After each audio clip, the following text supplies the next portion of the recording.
This is Dr. Tori. Welcome to the Influence Everyday Show, where we make every day better and we influence for good.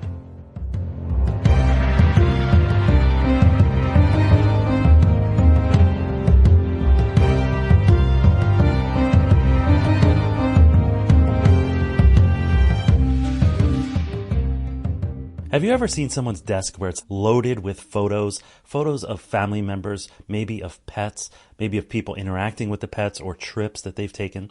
Maybe also there's other like knickknacks and sort of things all around the thing, and it looks really cluttered, right? You know that lady at work or that guy at work, or maybe it's even you. What's really interesting to me is that actually there have been multiple studies in multiple different domains, everything from environmental psychology and human factors to well-being to even furniture manufacturers and pet therapy that talk about the benefits of these things. Now, there are downsides, but first let's go through some of the benefits.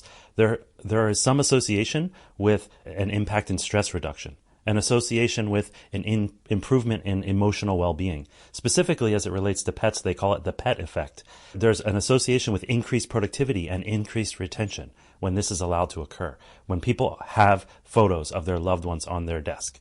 Now, in some circles, that there may be a downside where it may look like it's less than professional. It's not as professional to have one's family and stuff like that. It may affect the professional image.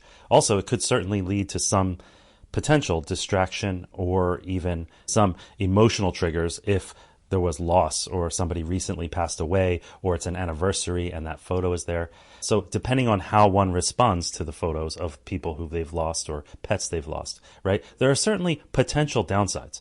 But when you look at the upside, when you look at stress reduction, productivity, retention, and emotional well-being, when you look at the potential for conversation starters and social connection with other people at work when these things are there, there's a lot of potential benefit from it. But recently, the past several years, we've had an increase in virtual work, an increase in hybrid work, and an increase in what in many circles is called hoteling, where you don't necessarily own your desk, but you come in and you use the desk space. And this is particularly challenging these days as people start to convert from hybrid to full back in the office. There's this bridge time where the space is not your own. And that's certainly the case for a lot of people. But why am I bringing this up? I'm bringing this up because normally I wouldn't point people to their phone. But I'm telling you, you have a device in your pocket or in your purse or on your person somewhere that you can use as almost like an alternative to this, to reap the benefits of it, assuming it doesn't lead to more distraction. But let me explain how I've recommended people use this in times of high stress.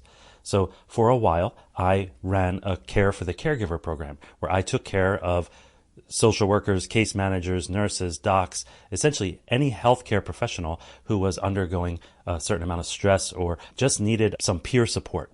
So the Care for the Caregiver programs that exist in multiple different entities, multiple different healthcare systems, that the Care for the Caregiver programs provide peer support to healthcare professionals. And so there was one person in particular who I didn't realize that this first person was going to lead off a chain of events. But there was a social worker in one of the entities that I worked in who approached me with some stressors that she was having. And so we talked through them. There was just the normal peer support type session. And so I always want to end on a good note. So I always ask about what excites you, what gets you in a great mood, what kind of things, what kind of small joys do you have? And so she mentioned her dog, and she mentioned actually multiple dogs, but she mentioned one in particular. She mentioned some other things about trips she likes and hobbies she likes to do and those sort of things. And as she was explaining all of these, I just saw her light up when she talked about her dog. I asked her, what does he do when you first come in from work? What does he do? Does he have that full body wag, like shaking back and forth? So excited to see you, ears back, licking his lips, wagging with the full body? Is that what's happening? She's like, yeah, oh my God, it's so awesome. And she just started telling me all about that and how he's so excited for 10 straight minutes. I was like, can you do me a favor? When you go home today, walk in with the video recording. Capture on your phone your dog doing the full body wag and greeting you. And then what I want you to do is before you walk into your next meeting, before you log into a particular online meeting that you think might be stressful, just watch that video for a few seconds before you log in. Change your state before you log in. Because when you change your state, you change who shows up. Right? And now, there was one time I was actually giving a keynote address, and it was online. It was in the midst of COVID. I was doing this keynote address, and I just received word that somebody very close to me had passed away. And it was like 2 minutes before I logged in. So I'm about to log into this keynote. I get a text that somebody passed away unexpectedly. Now, at first, my heart sunk. I started thinking, oh my God, what am I going to do? I can't do this keynote. And then at the same time, like, well, what can I do? How can I support? They're a little far away. How am I going to do anything here? Like what, so my head's spinning. And I thought, you know what? I'm probably not going to be able to do anything of any kind of impact for at least an hour and a half, 2 hours, when things start to become clearer. Where's the body going to go? What's the funeral process? Who's going, who's where, that sort of thing. And so as that was clicking in my head in these 2 minutes before I log in, I realized, whoa, I can't enter this keynote in this state, because if I do, it'll be all over my person. It'll be all over my body language. It'll be in my word choice. It'll affect how I present, and it'll affect how I show up for the people in the audience. And so I had a choice, either show up and completely blow it because of my state, or I could cancel. It's perfectly reasonable. I lost somebody close to me. Or I could change my state. And so what I did was essentially similar advice to what I gave to that social worker, where I quickly opened up YouTube and I opened up a particular late night TV show host who, right before he does his monologue, he has this slight smirk, and it's enough to change my mood. It's enough to change my state. I'm in a better space when I see that. And I realized that I feel that way whenever I see it. Whenever it starts, I'm already ready to laugh. So I just turned that on and I scrolled ahead to right before he does his monologue. And then I just logged off of YouTube and I logged into my keynote and delivered the keynote. The point here is that you can use video, just like people have all those photos on their desk, and it leads to an impact in stress reduction and productivity, retention, and emotional well-being. You can deliberately invoke that by pulling up photos of loved ones, videos, keep a small library, or even if it's only one, like that social worker who had the dog full body wag, that video, she uses that regularly. And what happened is she came back a few months later saying, you have no idea what this did for my work, what this did for my well-being, and what this did for my relationships. She's, I look at him every time before I go into the meeting or before I have a call with my parents, and she had a strained relationship or whatever. And so she would look at the dog before she did these things. She said, you have no idea what kind of impact that had.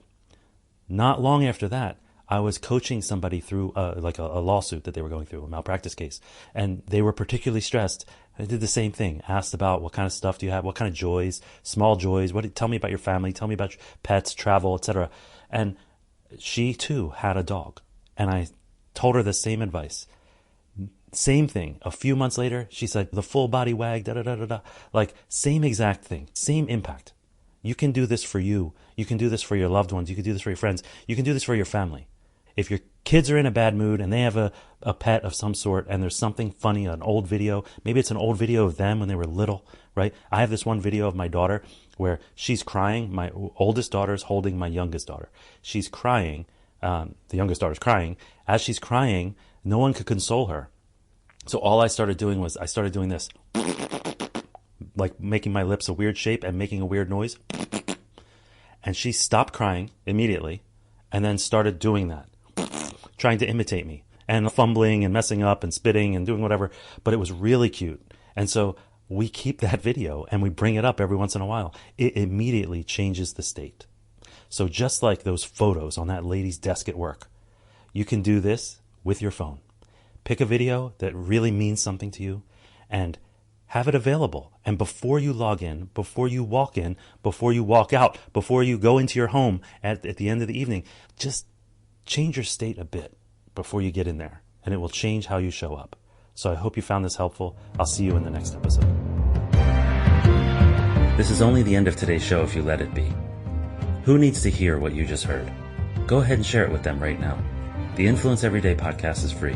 We don't sell advertising space, so telling others is the best way to pay us back, but more importantly, it's the best way to pay it forward. If you enjoyed today's podcast, take a moment to rate and review the show, then check out the additional links and materials that go along with it. They offer more ways to take your influence, your impact, and your relationships to a whole new level. Now go forth and influence for good every day.